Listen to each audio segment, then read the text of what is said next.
आप सभी विद्यार्थियों का इस नए वीडियो लेक्चर में हार्दिक स्वागत है। ये वीडियो जो है वो हिंदी व्याकरण पर आधारित होगा और इसमें जो है अब हम हिंदी व्याकरण पर चर्चा करेंगे और हिंदी व्याकरण को हम बिल्कुल शुरुआत से जो है वो लेके चल रहे हैं, जिससे हम जो है हिंदी व्याकरण पर अच्छे से प्रकाश डाल पाएँ और हम अपने हिंदी व्याकरण को क्या कर पाएंगे, अच्छे से समझ पाएंगे।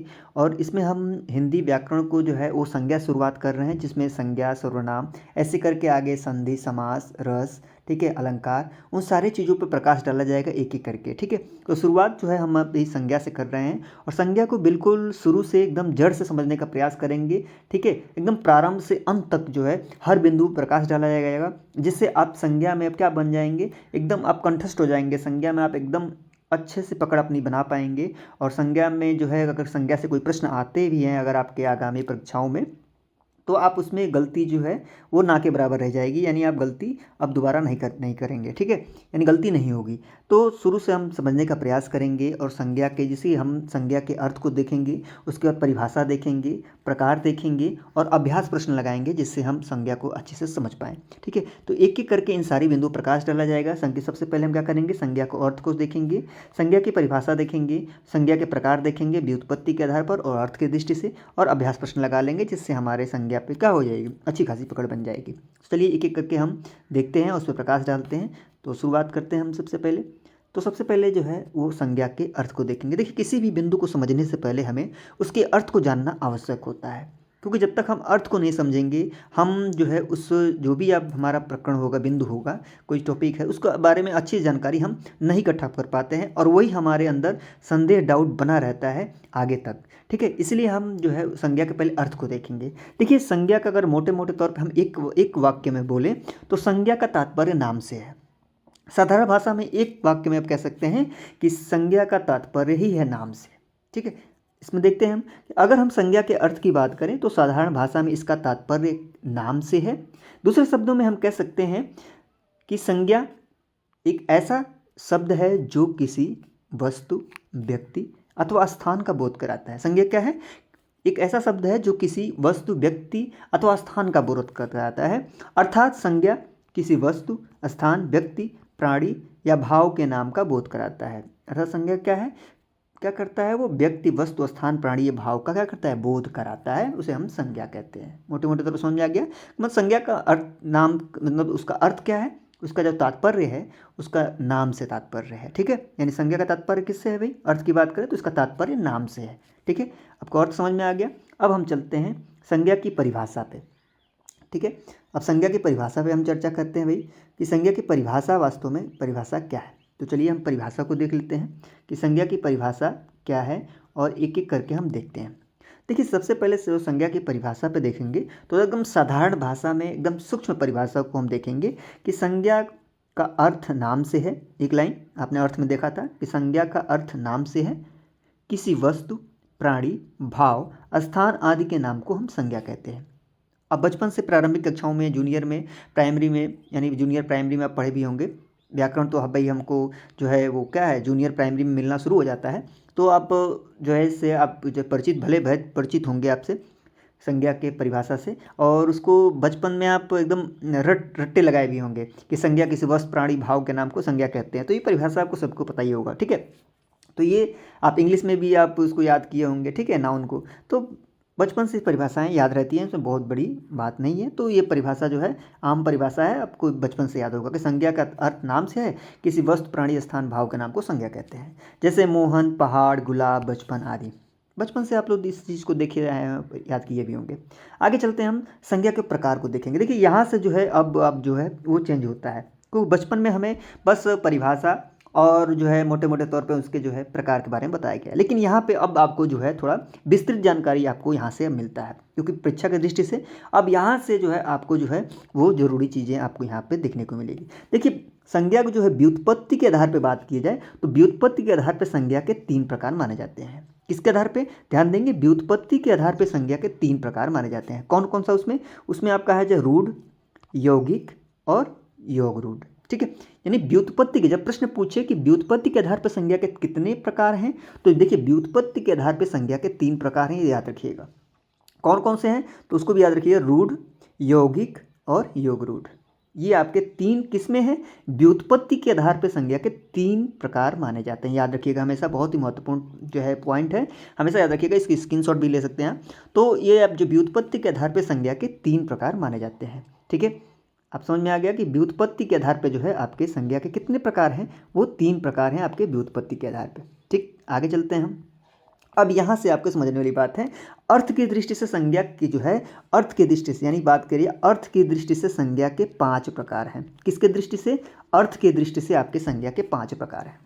व्युत्पत्ति की दृष्टि से कितना था, 3 था, लेकिन यहाँ अर्थ की दृष्टि से संज्ञा आपके 5 प्रकार माने जाते हैं, जिसमें आपका आता है व्यक्तिवाचक, जातिवाचक, समूहवाचक, द्रव्यवाचक और अंतिम आपका 5वां भाववाचक। इन सब नामों से आप परिचित भली भांति होंगे, आप पढ़े भी होंगे और भली भांति परिचित होंगे इनकी परिभाषा से, प्रकार से। लेकिन ध्यान देंगे ये किसकी दृष्टि से है, अर्थ की दृष्टि से आपके 5 प्रकार हैं। किसकी दृष्टि से, हमेशा याद रखिएगा कि व्युत्पत्ति की दृष्टि से 3 और अर्थ की दृष्टि से आपके 5 प्रकार माने जाते हैं। परीक्षा में जो सीधे सीधे प्रश्न पूछा जाता है कि व्युत्पत्ति की दृष्टि से संज्ञा के कितने प्रकार हैं, तो 3, अर्थ की दृष्टि से संज्ञा कितने प्रकार हैं, तो 5। तो अर्थ की दृष्टि से आपके संज्ञा के 5 प्रकार हैं, व्युत्पत्ति की दृष्टि से संज्ञा के कितने प्रकार हैं, 3। ठीक, अब इन्हीं 5 बिंदुओं पे हम एक एक करके प्रकाश डालेंगे कि एक एक करके हम उन 5 बिंदुओं पे देखेंगे। ठीक है, चलिए हम शुरू करते हैं एक एक। तो सबसे पहला आपका है व्यक्तिवाचक संज्ञा। देखिए नाम में ही है व्यक्तिवाचक संज्ञा। परिभाषा की बात किया जाए अगर, तो जिस शब्द से किसी एक ही व्यक्ति या स्थान या वस्तु का बोध होता है उसे व्यक्तिवाचक संज्ञा कहते हैं। देखिए इसमें एक ट्रिक पकड़ने की बात याद रखिएगा, व्यक्तिवाचक जातिवाचक में अक्सर क्या हो जाता है, भ्रम हो जाता है। तो याद रखिएगा जब व्यक्तिवाचक में क्या है, ट्रिक याद रखिएगा हमेशा, इसमें किसी एक ही व्यक्ति या स्थान, एक ही, ध्यान रखिएगा क्या कह रहा है, एक ही व्यक्ति स्थान वस्तु का बोध होता है, यानी किसी एक का ही बोध होता है। ठीक है, यानी उसका पर्सनल एक का, उसे व्यक्तिवाचक संज्ञा कहते हैं। जैसे मोहन किसी व्यक्ति का नाम हो सकता है, प्रयागराज यानी किसी शहर का नाम है, गंगा किसी एक नदी का नाम है, हिमालय किसी एक पर्वत का नाम है। ठीक, यानी पर्वत में क्या है आपके, पर्वत में हिमालय एक जो है क्या है, एक निजी नाम है उसका।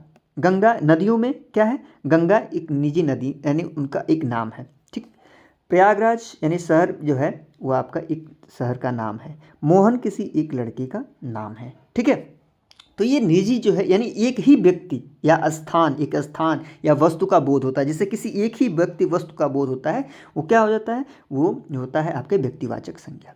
ठीक है, आप समझ गए होंगे इस चीज़ को। तो यानी किसी एक का सिंगल नाम होगा, ठीक है, वो आपके यानी किसी एक का ही बोध कराता है। सीधे सीधे याद, ट्रिक से याद रखिएगा, किसी एक चीज़ यानी किसी एक व्यक्ति वस्तु स्थान का ही बोध कराए, वो व्यक्तिवाचक संज्ञा होगी, किसी एक का ही। ठीक है, आगे चलते हैं हम। जातिवाचक संज्ञा, यहाँ समझने की बात है, क्योंकि व्यक्तिवाचक और जातिवाचक में ही ज़्यादा संदेह बना रहता है, डाउट बना रहता है। देखिए इसकी परिभाषा की बात करी जाए कि जिस शब्द या नाम से किसी वस्तु यानी किसी व्यक्ति या वस्तु की संपूर्ण जाति, यहाँ देखिए संपूर्ण बात की जा रहा है, यहाँ संपूर्ण बात की जा रही है, जाति में क्या किया जा रहा है, संपूर्ण जाति का बोध कराता है, उसे जातिवाचक संज्ञा कहते हैं। जैसे यहाँ पे देखिए पर्वत, ये पर्वत क्या है, संपूर्ण जाति का बोध करा है, यानी पर्वतों में बहुत सारे पर्वत हो सकते हैं, यानी संपूर्ण पर्वत जाति का बोध करा रहा है। यहाँ लड़का यानी संपूर्ण लड़के जाति का बोध करा रहा है। यहाँ नदी यानी संपूर्ण नदी जाति का बोध करा रहा है। यहाँ लड़की यानी संपूर्ण लड़की जाति का बोध करा रहा है। यहाँ किसी एक व्यस्त यानी किसी एक व्यक्ति वस्तु का स्थान का नाम नहीं है, यहाँ संपूर्ण जाति का बोध करा रहा है, यानी संपूर्ण ये पर्वत जाति का बोध करा रहा है, ये संपूर्ण लड़के जाति का बोध करा रहा है, ये संपूर्ण लड़की नदी जाति का बोध करा रही है, ये संपूर्ण लड़की जाति का बोध करा रहा है। ठीक है, आप समझ में गए होंगे, क्योंकि ये जातिवाचक संपूर्ण जाति का बोध करा रहा है, यानी पर्वत में सभी पर्वत आ जाएंगे, किसी एक व्यक्ति विशेष का बात में नहीं की जा रही है, इसमें संपूर्ण जाति का बोध कराया जा रहा है। आप समझ में आ गया होगा, इसलिए ये जातिवाचक यानी संपूर्ण जाति का बोध कराता है, इसलिए ये जातिवाचक संज्ञा हो गया। ठीक है, आगे चलते हैं हम। समूहवाचक संज्ञा, देखिए समूहवाचक नाम में ही ये क्या है, समूह लगा हुआ है, ट्रिक से याद रखिए, नाम में ही क्या है, समूहवाचक। ठीक, परिभाषा देखेंगे कि जिस शब्द या नाम से किसी व्यक्ति वस्तु के समूह या समुदाय का बोध होता है, उसे समूहवाचक संज्ञा कहते हैं। इसमें क्या है, किसी व्यक्ति वस्तु के समूह या समुदाय का बोध होता है, यानी ग्रुप का बोध हो रहा हो। ठीक है, समूह में यानी ग्रुप होता है, उसे समूहवाचक संज्ञा कहते हैं। जैसे सभा यानी संपूर्ण ग्रुप का बोध करा, दल, भीड़, इसमें क्या है, बहुत सारे लोग होंगे, अधिकारी यानी कहीं ना कहीं ये संपूर्ण समूह का बोध करा रहा है, समुदाय का बोध करा रहा है। ठीक है, तो ये क्या है, समूहवाचक संज्ञा, यानी इसमें बहुत सारे लोग होंगे, इसमें बहुत सारे भेड़ होंगी, इसमें बहुत लोग होंगे। ठीक है, यानी सारे लोग इसमें हो जाएंगे। ठीक है, यानी क्यों मिला के कि कहने का मतलब ये कि सभा में बहुत सारे लोग होंगे, दल में बहुत सारे लोग होंगे, भीड़ में भी होंगे। ठीक है, ये अधिकारी मतलब अधिकारियों के पूरे समूह है इसमें। ठीक है, तो कहने का मतलब ये है कि सभा, दल, भीड़, अधिकारी, ये सब में जो है क्या कहीं ना कहीं ये समुदाय, समूह का जो है क्या कर रहे हैं, ये बोध करा रहे हैं। ठीक है, यानी ग्रुप का बोध कहीं ना कहीं बोध हो रहे हैं, यानी इस सभी में कहीं ना कहीं ग्रुप का यानी समुदाय का, समूह का बोध हो रहा है। समझ में आ गया होगा। आगे हम चलते हैं। अब आपका समूहवाचक संज्ञा हो गए। अब आगे हम बात करते हैं, आगे चल के देखते हैं हमारा। अब आ गया हमारा द्रव्यवाचक संज्ञा। चौथा क्या है, द्रव्यवाचक संज्ञा। ठीक है, अब इस सारे में हम क्या करेंगे, द्रव्यवाचक संज्ञा में इसमें हम उन सारे चीज़ों पे हम प्रकाश डालेंगे। थोड़ा सा इसमें 3 भागों में बांटा गया है, तो पहले परिभाषा को देखते हैं। ठीक है, तो द्रव्यवाचक संज्ञा में देखेंगे कि जिस शब्द से, परिभाषा क्या है, जिस शब्द से किसी सामग्री या पदार्थ का बोध हो, जिससे कोई वस्तु बनी हो, उसे द्रव्यवाचक संज्ञा कहते हैं। यानी इसे मोटे मोटे तौर पर कह सकते हैं कि इसमें किसी सामग्री या पदार्थ का बोध होता है जिससे कोई वस्तु बनी हो। ठीक है, उसे द्रव्यवाचक संज्ञा कहते हैं। ठीक है, जैसे आपका क्या है, दूध, दही, सोना, पानी आदि। ठीक है, ये कहीं ना कहीं क्या है, ये सामग्री या पदार्थ का बोध करा रहा है। देखिए द्रव्यवाचक संज्ञा को, देखिए इन सारों में क्या है, एक चीज़ जो है उसको ध्यान देने की योग्य है कि द्रव्यवाचक संज्ञा को 3 भागों में बांटा जा सकता है, जो इस प्रकार है। देखिए ठोस पदार्थ के रूप में आपका सोना, लोहा आदि। द्रव पदार्थ के अंतर्गत जिसमें आपका तरल पदार्थ, द्रव मतलब लिक्विड फॉर्म में आपका जो है वो आपका पानी, दूध आदि। गैसीय पदार्थ में आपको देख सकते हैं इसमें ऑक्सीजन, धुआं, कार्बन डाइऑक्साइड, जो भी चीज़ें आप ले सकते हैं। ठीक है, कहने मतलब इसमें पदार्थ या सामग्री का बोध होता है, इसमें आपका द्रव्यवाचक संज्ञा होता है। तो ये 3 भागों में बांटा जाता है, इसमें आपका ठोस पदार्थ, द्रव पदार्थ और गैसीय पदार्थ। ठीक है, आप समझ में आ गया होगा इन।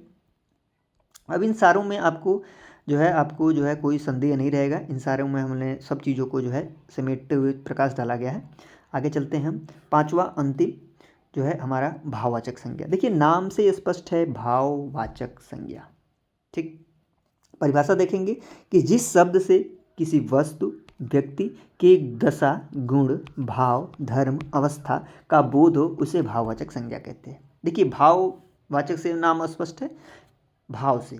ठीक है, उसके फीलिंग से, यानी उसमें क्या है, किसी गुण, दशा, भाव, धर्म, अवस्था का बोध हो, उसे भाववाचक संज्ञा कहते हैं। जैसे क्रोध, दया, मिठास, घृणा, पाप।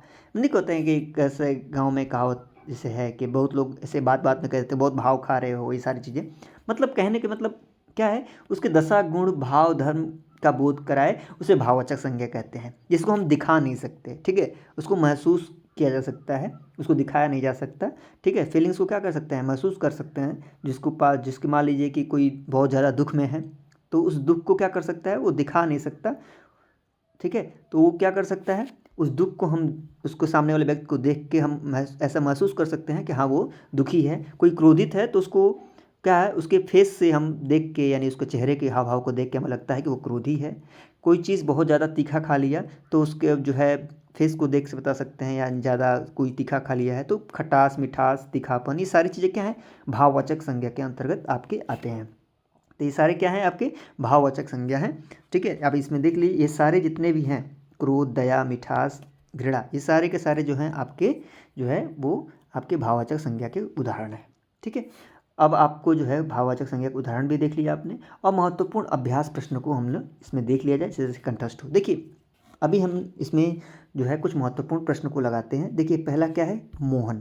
तो मोहन में कौन सा संज्ञा है, प्रश्न पूछा जा रहा है कि मोहन में कौन सा संज्ञा है, जाति है, व्यक्ति है, समूह है या भाव है। देखिए परिभाषा में आपने देखा था, देखिए मोहन क्या है, किसी एक व्यक्ति का क्या नाम है। ठीक है, यानी किसी एक व्यक्ति का बोध करा रहा है, तो मोहन में क्या है, व्यक्तिवाचक संज्ञा। तो ऑप्शन नंबर 2 जो है आपका सही हो जाएगा, व्यक्तिवाचक संज्ञा है। ठीक है, आगे चलते हैं हम दूसरे तरफ। पर्वत जो है वो कौन सा संज्ञा है। देखिए पर्वत जो है वो पूछ रहा है कौन सा जो है वो संज्ञा है, यानी पर्वत जो है आपका समूहवाचक तो होगा नहीं, ठीक है, व्यक्तिवाचक होगा नहीं आपका, यानी पर्वत जो है संपूर्ण यानी जाति का बोध करा रहा है, तो ये आपका पर्वत क्या है, आपका जो है वो जातिवाचक संज्ञा है। ठीक है, आगे चलते हैं हम। अब हम चलते हैं अब अगले प्रश्न की तरफ। अब वो प्रश्न है आपका तीसरा नंबर पे आपका कि प्रयागराज में कौन सा संज्ञा है। देखिए प्रयागराज पूछा जा रहा है, तो प्रयागराज एक जगह का नाम है, ठीक है, और प्रयागराज एक जगह का नाम है, तो कहीं ना कहीं ये जो है आपका जो है वो व्यक्तिवाचक संज्ञा होगा, ठीक है, क्योंकि ये किसी एक जो है जगह का नाम है प्रयागराज, तो ये आपका व्यक्तिवाचक संज्ञा हो जाएगा। अगला हम चलते हैं हरियाली। देखिए हरियाली जो है आपका कहीं ना कहीं ये जो है आपके कौन से संज्ञा है, पूछा जा रहा है कि हरियाली में कौन सा संज्ञा है, तो ये समूहवाचक नहीं है, व्यक्तिवाचक भी नहीं है, जातिवाचक भी नहीं है, तो हरियाली क्या है, एक भाव है, यानी भाववाचक के अंतर्गत आएगा, तो चौथा जो है आपका उत्तर सही हो जाएगा। हरियाली में कौन संज्ञा है, तो आपका भाववाचक संज्ञा है। ठीक है, आगे हम चलते हैं अगले प्रश्न की तरफ। अगला प्रश्न है हमारा दूध। दूध में कौन सा संज्ञा है। देखिए दूध जो है वो कहीं ना कहीं वो क्या है, तरल पदार्थ है, तो कहीं ना कहीं ये जो है आपका जातिवाचक नहीं होगा, व्यक्तिवाचक भी नहीं होगा, समूहवाचक तो होगा नहीं, तो कहीं ना कहीं ये तरल है, तो द्रव्यवाचक संज्ञा के अंतर्गत होगा। ठीक है, अगला है सोहन में कौन सा संज्ञा है। देखिए सोहन क्या है, कहीं ना कहीं नाम है किसी व्यक्ति का, ठीक है, किसी एक व्यक्ति का नाम होगा सोहन, तो कहीं ना कहीं ये जो है व्यक्तिवाचक संज्ञा होगा इसमें, ठीक है, समूह होगा नहीं, आपका जाति भी नहीं होगा, भाव भी नहीं होगा, तो कहीं ना कहीं ये व्यक्तिवाचक संज्ञा होगा। तो आपने इसमें सारी चीज़ों को देखा है, अपने हमने उन सारे बिंदुओं पर जो है प्रकाश डाला, आपके महत्वपूर्ण अभ्यास को भी देखा जाएगा, प्रश्न भी देखा गया, ठीक है, तो एक एक बिंदु पे हमने देखा गया कि सारे बिंदुओं पे हमने प्रकाश डाले, संज्ञा के अर्थ को, संज्ञा के जो है वो सारे चीज़ों पे जो है प्रकाश डाला गया, संज्ञा के आपके अर्थ को देखा गया, संज्ञा की परिभाषा को देखा गया, संज्ञा के प्रकार को देखा गया, और अभ्यास प्रश्न को हमने लगाया गया। ठीक है, तो कहीं ना कहीं देखिए ये चीज़ें सारी चीज़ें जो हैं हमने जो है वो शुरू से यानी जड़ से जो है समझाने का प्रयास किया, और अंतिम बिंदु तक हमने उन सारी चीज़ों को रखने का प्रयास किया, समझाने का प्रयास किया, जिससे आपको संज्ञा को बारीकी से समझने में क्या होगी, वो आपको मदद मिलेगा, सहायता होगी, जिससे आपको संज्ञा में आपको अच्छी खासी पकड़ बनेगी, और आपको जो है हिंदी व्याकरण में संज्ञा से संबंधित कोई संदेह नहीं रह जाएगा। हमारे इस वीडियो बनाने का मतलब ही था कि आपको संज्ञा से संबंधित उन सारी चीज़ों को आपको समक्ष रखने का प्रयास किया जाए, उन सारे बिंदुओं को आपके समक्ष रखा जाए, जिससे आपको जो है हिंदी व्याकरण में संज्ञा का जो भाग है आपका, तो वो संज्ञा से आप भली भांति परिचित हो जाएं, और संज्ञा से आपको जो है जितने भी महत्वपूर्ण बिंदु हैं संज्ञा के, आप उसको बारीकी से समझ पाएँ, और जो है आप उस पर अच्छी खासी पकड़ बना पाएँ। इसी प्रकार हम आगे भी अपने इस व्याकरण के क्रम में हम आगे जो है सर्वनाम, उसके बाद संधि, समास, रस, अलंकार, इन सारी चीज़ों पे हम धीरे धीरे प्रकाश डाला जाएगा, और जो है ये हिंदी व्याकरण का जो अभी लेक्चर चलेगा वो ऐसे ही क्रम में चलता रहेगा, हर एक बिंदुओं पे प्रकाश डाला जाएगा। ठीक है, तो इसी क्रम में जो है हम हिंदी व्याकरण को आगे बढ़ाएंगे सीरीज़ को, और जो है धीरे धीरे सारी चीज़ों पे हम लोग प्रकाश डालते चलेंगे। ठीक है, इस वीडियो को ज़्यादा बड़ा ना करते हुए हम यहीं पे इसको जो है अब रोकेंगे, फिर हम मिलेंगे अगले व्याकरण के भाग पे। ठीक है, तब तक के लिए धन्यवाद।